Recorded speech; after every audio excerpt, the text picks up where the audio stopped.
Valentine's Day almost here, and all the romance in the air certainly can bring up talk about sex. Yeah, if you're a parent, and that can be an uncomfortable topic when you're talking about it with your kids. So it's important, and it should not be avoided. So we want to give you some tools to make this go well. Dr. Gigi Chawla from Children's Minnesota is here to talk about how parents should help, whether it's teenagers, pre-teenagers, young children. There's a role all along the age spectrum for these sorts of conversations, right? My question is, at what age do you start this conversation? Well, if you're starting conversations about relationships and positivity, you have to start that all along. First, you probably want to model it yourself, but also, making sure that relationships for your kids are mutual. They're based on, ongoing conversation, that they feel safe in their relationships, and that it's really, there's kindness and respect. And so I think it even can start at that level. Schools are going to force this conversation a little bit because there is generally a sex ed curriculum that comes into play, whether it's 4th, 5th, 6th grade, depending on your district. But usually they send home that curriculum, and as a parent, you get the opportunity then to at least have that conversation first. Right. Make sure you bite into that. Don't let the, don't let the kids tell each other what's going on. Don't divest that responsibility. That's your time to really use that curriculum. Use your family's message, whatever your priorities are. And make sure that they know why it's important to you also, right? Sometimes right around this time you talk about boyfriends and girlfriends.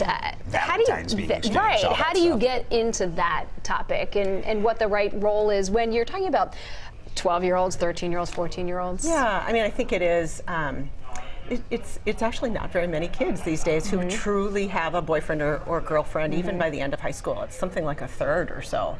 And so while you might not specifically be talking about those relationships, you do want to be talking about sex and making sure that they are respecting each other's boundaries, whether they're, hooking up or any of those types of things. So I think you want to make sure you're exploring all of those topics. And I take every opportunity. So if you're in the car or you're watching Mid-Morning and suddenly somebody's talking about something, you just say, "Oh, this is what I heard. Right. What do you think about it? How does this apply to you and your friends?" And you take every opportunity to engage in those conversations. The car is always good because they can't. You're not looking right at them. Exactly. They're willing to talk. Consent is something that, at least for my kids, was part of the family life or whatever they call the sex ed lesson. How do you think parents should talk about that with their kids? It's important, I think. Right. I think, the whole Me Too movement has really highlighted this for kids and for families, and making sure that, very early on you're talking with your kids about this is your body. No one's allowed to touch your body unless you say it's okay. If you say it's okay and then later you say it's not okay, that's all right too. You can say no at any time. I do think also parents have a role in making sure that when they say no to their children, even early on, 3, 4, 5, when you say no, you mean no, because you need to teach your kids that no means no.